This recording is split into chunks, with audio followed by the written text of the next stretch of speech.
Study IQ IAS, अब तैयारी हुई अफोर्डेबल।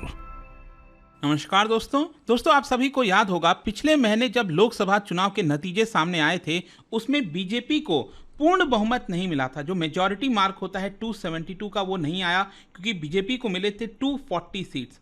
ऑल्दो यहाँ पर अगर हम एनडीए की बात करें, नेशनल डेमोक्रेटिक अलायंस, बीजेपी की ही एक तरह से पूरा गठबंधन है, तो यहाँ पर एनडीए को मिला था 290 से ज़्यादा सीट्स। तो एनडीए को तो मेजॉरिटी मिल गई थी, बीजेपी को नहीं मिल पाई थी। लेकिन हुआ क्या है कि पिछले 2 दिनों से आप सुन रहे होंगे काफ़ी ज़्यादा चर्चा चल रही है राज्यसभा के बारे में, क्योंकि आपको पता ही है हमारे देश के अंदर बाई कैमरल लेजिस्लेचर है। मतलब जब हम पार्लियामेंट की बात करते हैं उसमें 2 हाउसेस हैं, लोकसभा और राज्यसभा, और दोनों ही हाउसेस का काफ़ी महत्व है। ऑल्दो जो सरकार बनती है वो लोकसभा के स्ट्रेंथ से बनती है क्योंकि लोगों के द्वारा डायरेक्टली वो चुने जाते हैं, और राज्यसभा के अंदर जो इलेक्शन होता है वो इनडायरेक्ट किस्म का इलेक्शन होता है। बेसिकली जो राज्य के अंदर अलग अलग असेंबलीज हैं उनके जो मेंबर्स होते हैं वो एक तरह से अपने प्रतिनिधि को राज्यसभा के अंदर भेजते हैं। तो राज्यसभा में क्या हुआ है कि बीजेपी का जो मार्क है वो तो ऑलरेडी मेजॉरिटी मार्क के नीचे था, लेकिन हुआ क्या है कि यहाँ पर जो एनडीए का मार्क है वो भी मेजॉरिटी मार्क से नीचे चला गया है,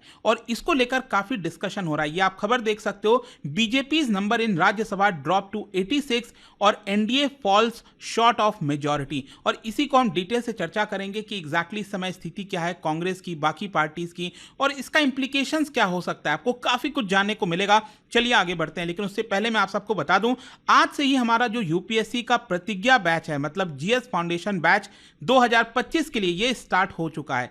इस बैच के अंदर खास बात यह है कि अगर आप सिर्फ प्रीलिम्स भी क्रैक कर लेते हैं 2025 का, तो पूरा का पूरा जो फीस है वो आपको रिफंड कर दिया जाएगा, और साथ ही साथ 1 साल की एक्स्ट्रा वैलिडिटी दी जाएगी। तो इसको आप अवेल करने के लिए हमारे वेबसाइट ऐप पर जाइए या फिर कमेंट सेक्शन में लिंक है, और आपको यूज करना है ये कोड अंकित लाइव, क्योंकि ये कोड इस्तेमाल करके आप किसी भी कोर्स, किसी भी बैच में मैक्सिमम जो डिस्काउंट होता है वो ले सकते हैं। और इसके अलावा अगर आप एमसीक्यूज अटेम्प्ट करना चाहते हैं तो मेरे इंस्टा पेज पर जाइए, वहां पर स्टोरीज में जितने भी एमसीक्यूज हैं उसको भी आप अटेम्प्ट कर पाएंगे।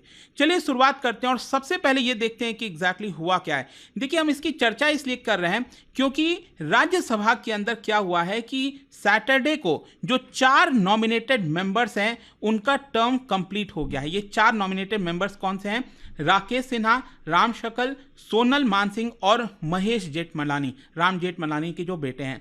तो आपको पता ही होगा, देखिए राज्यसभा की जब हम बात करते हैं ना, एक तो चीज मैं आपको ये बता दूं कि इस समय राज्यसभा का जो टोटल स्ट्रेंथ है वो है 245। ऑल्दो इसमें कई सारी वैकेंसीज हैं। देखो, मैं 245 इसलिए बोल रहा हूं क्योंकि ज्यादातर लोग अभी भी सोचते होंगे कि ये 250 होगा।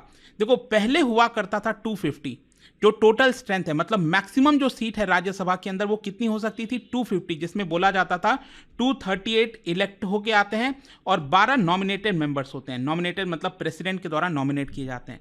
लेकिन हुआ क्या है कि पिछले कुछ समय से अगर आप देखोगे जो टोटल स्ट्रेंथ है उसको 245 बोला जाता है। क्यों? क्योंकि यहां पर 12 नॉमिनेटेड मेंबर्स तो हैं, लेकिन ये जो 238 इलेक्टेड मेंबर्स हैं इनकी संख्या घटकर हो गई है 233। इसका कारण है जम्मू एंड कश्मीर, क्योंकि 2019 में जम्मू कश्मीर जो स्टेट हुआ करता था जिसमें लद्दाख भी आता था, इसमें टोटल 5 मेंबर्स चुनकर राज्यसभा में जाते थे।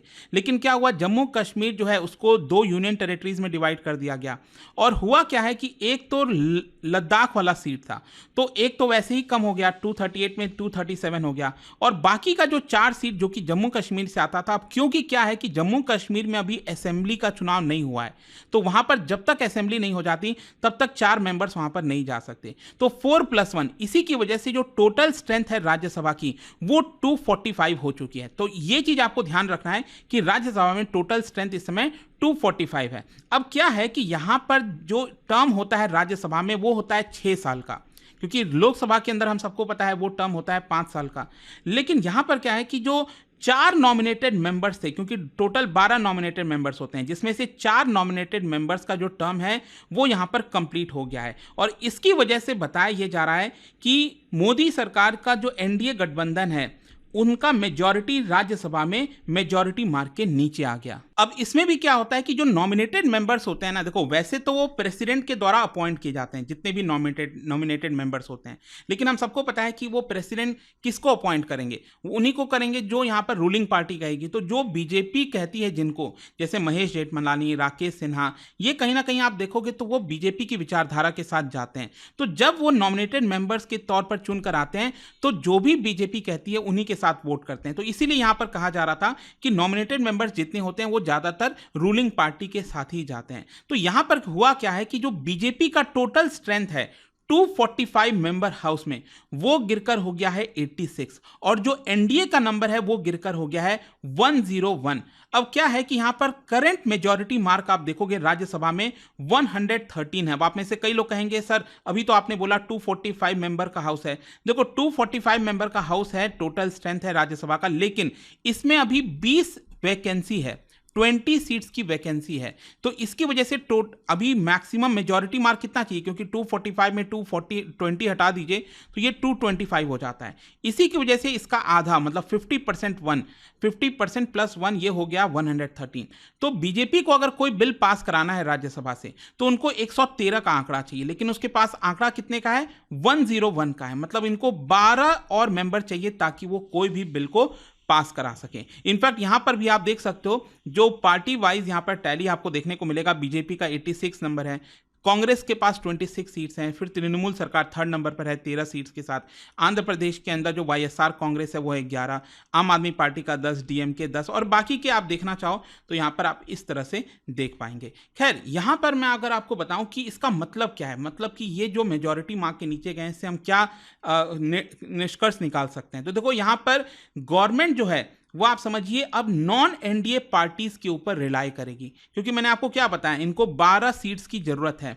12 मेंबर्स अगर साथ नहीं देंगे तो एनडीए बिल पास नहीं करा सकती है, और इसीलिए कहीं ना कहीं अब तमिलनाडु में अगर आप देखोगे एआईएडीएमके, ठीक है, उनके ऊपर डिपेंडेंट रहना पड़ेगा। आंध्र प्रदेश के अंदर जो जगन मोहन रेड्डी की पार्टी है वाईएसआर कांग्रेस पार्टी, उनके ऊपर डिपेंडेंट रहना पड़ेगा, और साथ ही साथ बाकी की जो नॉमिनेटेड एमपीज हैं उनके ऊपर डिपेंडेंट रहना पड़ेगा। मतलब आप समझिए 4 नॉमिनेटेड सीट्स जब तक भर नहीं जाती और 11 वेकेंट सीट्स का इलेक्शंस नहीं हो जाता। मैंने आपको क्या बोला, ये जो 4 नॉमिनेटेड मेंबर्स अभी रिटायर हुए हैं, इनका टर्म कंप्लीट हुआ है, तो ये 4 को वापस नॉमिनेट किया जाएगा ना प्रेसिडेंट के द्वारा। तो जाहिर सी बात है वो 4 का अपॉइंटमेंट और साथ ही साथ 11 वेकेंट सीट्स हैं जिनका इलेक्शन इसी साल होना है। तो जब तक ये हो नहीं पाता तब तक बीजेपी अलाइज के ऊपर डिपेंडेंट रहेगी। और साथ ही साथ आप देख सकते हो इनमें से बताया जा रहा है कि 8 सीट बीजेपी के पास आ सकती है।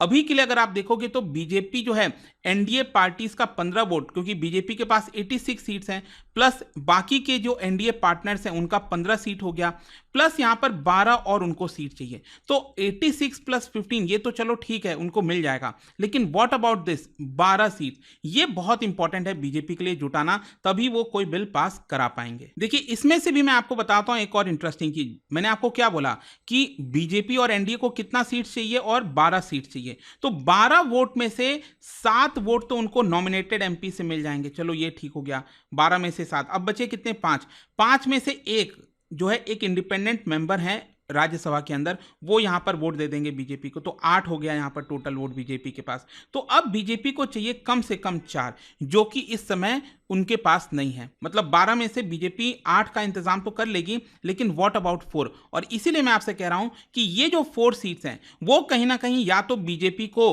आंध्र प्रदेश के अंदर जो जगन मोहन रेड्डी की पार्टी है वाईएसआरसीपी, उनसे लेना पड़ेगा, या फिर आपको पता है उड़ीसा के अंदर जो बीजेडी है, बीजू जनता दल। अब हुआ क्या है कि बीजेडी पहले बीजेपी को पूरी तरह से सपोर्ट करती थी, चाहे राज्यसभा में, लोकसभा में, जैसा बीजेपी कहती थी वैसा बीजेडी वोट दे देती थी। लेकिन हुआ क्या है कि उड़ीसा के अंदर अब आपको पता है बीजेडी जो है वो एक ओपोनेंट बन गई है और बीजेपी पावर में आ गई है उड़ीसा के अंदर। तो इसकी वजह से बीजेडी ने अपना जो अनकंडीशनल सपोर्ट था वो हटा लिया है, और अब वो इशू बेस्ड के आधार पर बीजेपी को सपोर्ट करेगी। तो यहाँ पर वाईएसआरसीपी या फिर बीजेडी दोनों में से किसी एक का सपोर्ट लेना बीजेपी के लिए बहुत इंपॉर्टेंट है, अदरवाइज राज्यसभा में वो बिल को पास नहीं करा पाएगी। खैर, यहाँ पर अगर हम वैकेंसी की बात करें तो देखो, जैसा कि मैंने आपको बताया, करेंटली राज्यसभा में टोटल 20 वैकेंसीज हैं, जिसमें से 11 के ऊपर इलेक्शन इसी साल होना है। अब इसमें देखिए, मैं आपको बताता हूं, ये जो वैकेंसी की मैंने आपसे बात की, 11 जो वैकेंसीज हैं, इसमें से आप देख सकते हो 2 सीट्स महाराष्ट्र, आसाम और बिहार, मतलब 2-2 सीट्स महाराष्ट्र, आसाम, बिहार में मौजूद है। तो टोटल 6 सीट हो गया, और बाकी का हरियाणा, राजस्थान, मध्य प्रदेश, तेलंगाना, त्रिपुरा, वहां से 1-1 सीट आना है। तो टोटल में मिलाकर 11 के ऊपर जो इलेक्शन है वो इस साल होने में है। अब क्योंकि यहां पर बीजेपी का असेंबली में, आसाम के असेंबली में, बिहार, राजस्थान, मध्य प्रदेश, त्रिपुरा के असेंबली में अच्छा खासा बहुमत है, इसकी वजह से उनको क्या होगा कि इस 11 सीट में से 60 सीट तो वो आसानी से जीत जाएंगे। फिर हो सकता है कि यहां पर महाराष्ट्र में भी अगर गठबंधन ठीक से हो गया तो वहां से भी वो 2 सीट जीत सकते हैं, ऐसा बताया जा रहा है। और साथ ही साथ आप याद रखिएगा, इस साल जम्मू कश्मीर में भी इलेक्शन होना है, असेंबली का इलेक्शन होना है। 30 सितंबर को डेडलाइन दिया गया सुप्रीम कोर्ट के द्वारा।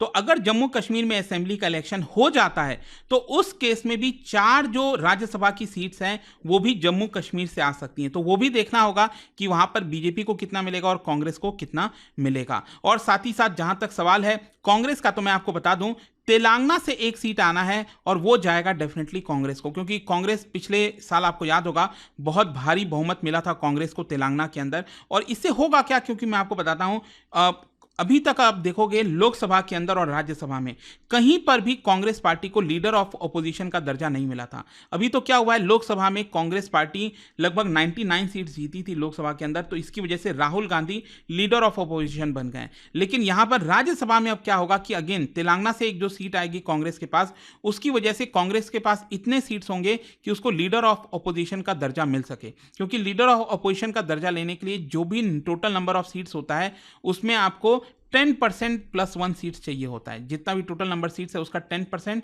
प्लस 1 सीट्स चाहिए। ठीक है, अब क्वेश्चन है फाइनली कि इसका इंप्लीकेशन क्या है। देखो, बीजेपी के पास भले ही मेजॉरिटी ना हो राज्यसभा के अंदर, इससे सरकार नहीं जाती है। अगर लोकसभा के अंदर आपकी मेजॉरिटी के नीचे मार्क आ गया तो उस समय सरकार जा सकती है। जैसे कि अगर मान लो बिहार में जो जेडीयू है और साथ ही साथ आंध्र प्रदेश में जो टीडीपी है, चंद्रबाबू नायडू की पार्टी, अगर दोनों समर्थन वापस ले लेते हैं तो ही यहां पर सरकार जाने का खतरा है, वो भी लोकसभा में।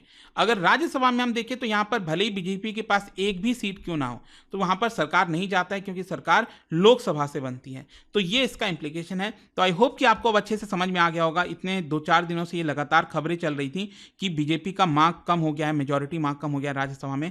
और जाने से पहले एक इंटरेस्टिंग क्वेश्चन, क्या बता सकते हो कि भारत के अंदर राज्यसभा में जो इलेक्शन होता है मेंबर्स का, वो हमने कौन से कॉन्स्टिट्यूशन से बोरो किया है, कौन से देश के कॉन्स्टिट्यूशन से बोरो किया है? इसका राइट आंसर आप सबको पता है, मेरे इंस्टाग्राम पर तो मिलेगा ही।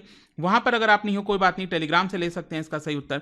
मैं कई सारे जो एमसीक्यूज हैं वो यहाँ पर स्टोरीज में डालता रहता हूं। अगर आपको पीडीएफ चाहिए तो टेलीग्राम पर आइए, अलग अलग सोशल मीडिया पर आप जुड़ पाओगे। और जैसा मैंने आपको बताया, अगर आप यूपीएससी की तैयारी कर रहे हैं, कोई भी बैच चाहते हैं, you can simply use this code Ankit live to get maximum discount. And I hope की वीडियो आपको पसंद आया होगा। मिलता हूं आपसे next time. Till then, thank you very much, see you soon. Study IQ IAS, अब तैयारी हुई अफोर्डेबल।